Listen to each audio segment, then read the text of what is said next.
enregistré ce matin, juste avant le petit-déj, rien que pour vous, et sur votre chaîne préférée.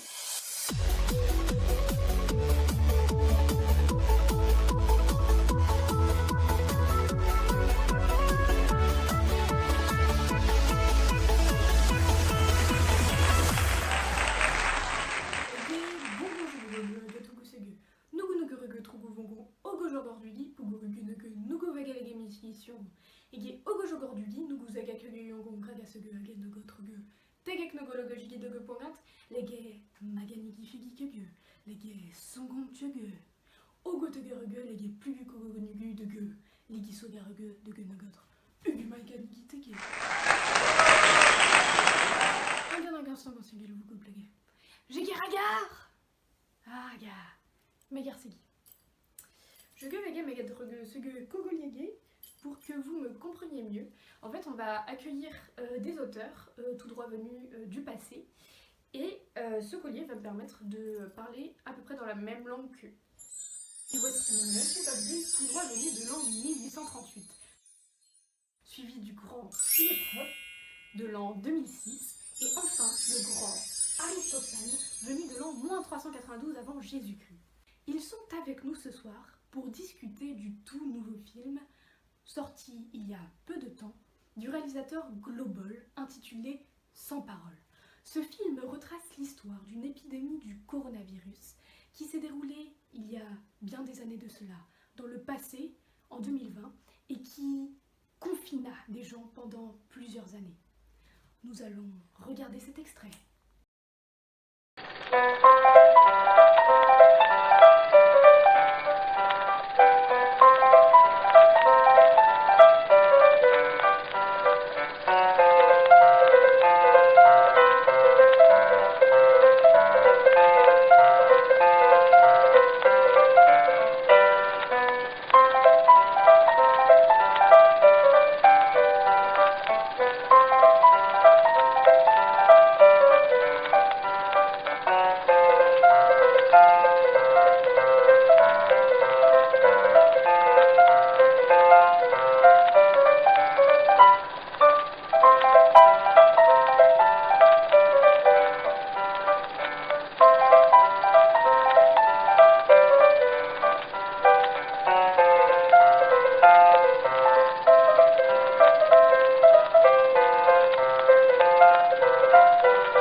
Ce que l'on peut retenir de ce film, qui a par ailleurs remporté 3 Oscars, c'est que la parole joue un rôle fondamental dans nos vies.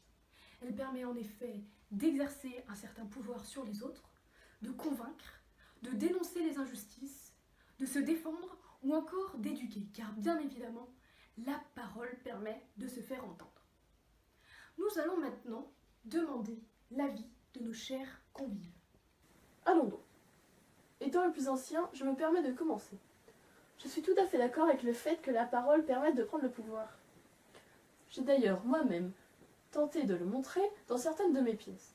Tenez, par exemple, Lors des grandes Dionysies, lorsque j'ai présenté les cavaliers, ce glouton de Démos se laissait servir une agréable cuisine de mots et ce fripon de Cléon en profita. Par Hadès, avec ses talents d'orateur, il a réussi à nous priver de la trêve. Quel canaille! Mon cher Aristophane, permettez-moi de vous dire que je partage totalement votre pensée. Dans mon roman Le complot contre l'Amérique, le personnage de Lindbergh illustre parfaitement ce que vous venez de dire, je trouve. Même si ses talents d'orateur sont surtout dus au fait qu'il est un démagogue. En effet, il lui suffit que d'un discours de 53 mots pour convaincre son auditoire que le choix qui s'offre à lui est simple, c'est Lindbergh ou la guerre. Et les Américains étant terrifiés à l'idée d'entrer dans ce conflit mondial, ce choix est pour eux un grand soulagement. Mais je suis tout à fait d'accord que la parole peut permettre d'accéder au pouvoir. La parole pour dénoncer. Qu'en pensez-vous? Vous avez des opinions? J'approuve le fait que la parole serve à dénoncer. Cependant, je pense que la parole sert d'abord à dénoncer les inégalités de traitement via notamment la liberté d'expression. Un citoyen qu'on opprime n'a qu'une manière de se défendre, c'est de s'adresser à la nation tout entière. Ainsi, en dévoilant au plus grand nombre ces inégalités de traitement, l'homme peut dénoncer grâce à la parole. Bien évidemment, j'approuve tout à fait le fait que la parole puisse être utilisée pour dénoncer. Par exemple, dans mon roman, Walter Winchell va utiliser sa voix par le biais de la radio pour critiquer, dénoncer les mesures prises par le gouvernement. Il va même jusqu'à qualifier le pays que dirige Lindbergh d'Amérique aryenne d'Adolf Lindbergh, ce qui est quand même assez fort puisqu'il rapproche les idées du nouveau président de celles du gouvernement nazi allemand afin d'alerter, de mettre en garde les citoyens américains qui ne seraient pas choqués par la radicalité des mesures prises par le gouvernement américain. Eh bien, dans le théâtre athénien, et en particulier dans les comédies, la parole est bien souvent utilisée pour dénoncer. En effet, lors des grandes Dionysies, les procès sont interdits. Les auteurs de comédies bénéficient donc d'une très grande liberté d'expression. Par exemple, dans Les Cavaliers, je dénonce le comportement du stratège Cléon à travers le personnage du Paphlagonien, qui est présenté comme un génie dans le domaine de la fourberie et de la calomnie. C'est un personnage malhonnête et intéressé. De même, je dénonce le désintérêt du peuple pour la vie politique par l'intermédiaire du personnage de Démos, qui recherche le stratège le plus dévoué à l'égard de la ville et de ses doigts de pied. Ainsi, je montre que le peuple considère l'intérêt particulier et l'intérêt public au même niveau. Démos s'intéresse donc plus à son bien personnel qu'au bien de la cité lorsqu'il choisit un dirigeant. De plus, le personnage de Démos fait une arrivée très tardive sur scène, ce qui souligne encore une fois le manque d'intérêt des citoyens pour les affaires publiques. Très bien, très bien. La parole est donc fort utile, mais quelqu'un aurait-il une autre idée d'un usage de la parole? La parole sert aussi à éduquer. C'est du moins mon avis. En effet, lors de la parabase dans Les Cavaliers, je romps l'illusion théâtrale et permets au cœur de s'adresser directement au public afin d'expliquer que la vie du peuple est beaucoup trop changeante. Du reste, il y a longtemps qu'il connaît votre humeur qui varie chaque année. Je souligne ici la versatilité du peuple qui, une année, peut faire gagner un auteur et l'autre année préférer un autre. La parole permet donc au dramaturge de dénoncer les injustices, mais aussi d'éduquer le spectateur, de lui faire prendre conscience de sa situation, de son comportement.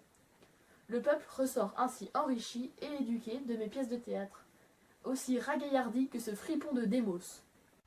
Eh bien, messieurs, merci pour vos commentaires pour le moment croustillant. Malheureusement, notre émission touche à sa fin. Il est donc temps pour vous de regagner vos époques respectives. Kongo tagavugu megel sheger pegetigi spegek tagarege. Jegevugu soye tuvinege bogon sogarege de guvogan. Kogolongan taga ege krokobilizugu jigenigi faga egelege. C'était Bouc émissaire.